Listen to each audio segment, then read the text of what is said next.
What's up, nerds? Did you guys know that the Ebony Warrior appears in Morrowind? Nah, not this guy. He probably wasn't born yet. I'm talking about this guy. If I can help, I will. Now look, I know what you're thinking. How could this tiny little whiny Bosmer be anywhere close to the ferocious beast that is the Ebony Warrior? But let me tell you something.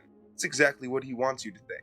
You see, boys and girls, this is Gaynor, and he likes to spend all of his time standing outside the temple in Mournhold begging passerbys for gold. And by passerbys, I mean you. Just you. Clearly, you're the only person that goes through there. He's just begging you. If you decide to talk to him, he starts it off by saying that he's a small-time entrepreneur who's struggling right now, and he just needs a little investment. Just 50 gold. That's nothing to you, right? You can do 50 gold. But wait. There's more. Because if you give him the gold, he'll say, that's great, thank you, but he needs a little bit more, about 100 gold more. Which, I mean, fine, this is for an investment, right? It's an investment, we're gonna get some back on this, so it's all good. Except, obviously, once you give him this 100 gold, he's gonna need just a little bit more. Which, I mean, it shouldn't be that much more, right? He went from 50 to 100 last time, so it should stay pretty small. And you'd be right, he wants about 1,000 gold more. That's right, 10 times more than what you just gave him last time. Now, if he hasn't gotten on your nerves yet, just wait, because he needs more money. So folks, if you've got I don't know, something like 10,000 gold burning a hole in your pocket, just go ahead and slide that his way. But now, I want to ask you guys, what do you guys think? Do you think he's done yet? What's that? You said he's not. You're goddamn right he's not. Because after you've already given him 11,150 gold, he really puts all the cards on the table here, and he asked you for just a small loan of $1 million. That's right, 1 million gold, which probably has you thinking the exact same thing that I thought. Who the f*** does this guy think he is? However, if you're curious enough or dumb enough to say that you'll give him 1 million gold, he pretty much just laughs in your face. That's right, after you tell him that, he decides to get all high and mighty, saying you must think that he's stupid because no one carries around 1 million gold just dangling in their pocket.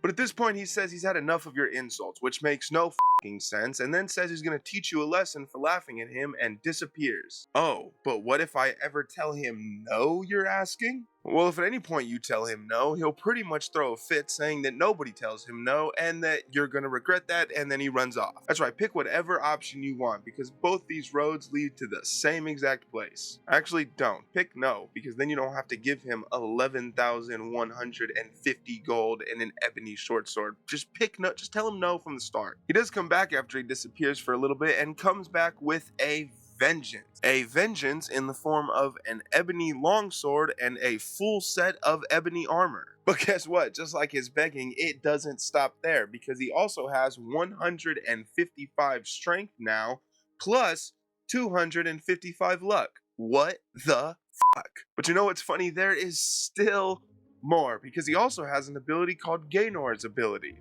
What this does is give him constant effects of restore health by 1 point, reflect for 50 to 100, resist for 80 to 100, and finally fortify luck by 500. That's right, people, he has a total of 755 luck. That means he can't miss and you can't land shit.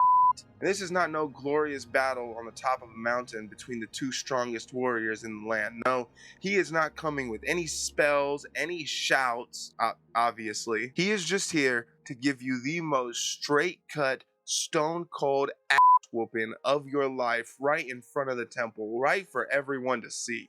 Luckily for most people though, Gaynor is in Mournhold, which is the city in the Tribunal DLC. That already recommends you to be pretty high level, so it's easy to steer clear of him. But believe me, I know gamers, you guys hear recommended and you guys go, f that recommendation. But don't f this recommendation though. Don't approach this motherfucker unless you're built for it. I don't mean like built for. I mean, like your character is built for it. It's gonna take a lot of agility boosts. That's the secret. It's the secret sauce right there. In all seriousness, though, I really do like this encounter. I think it was an awesome addition to the Tribunal DLC, and I think it started a really fun trend for the Elder Scrolls games going forward. That being ebony armor-clad warriors that can kick the fuck out of anything. Because technically, technically that's what Umbra is in Oblivion. I know that there's an Umbra in Morrowind too, but that they don't fit the bill. What all this does is make me wonder, are we going to see an Ebony Warrior type character in Elder Scrolls 6? And if so, how should they do it this time? Alright, later nerds.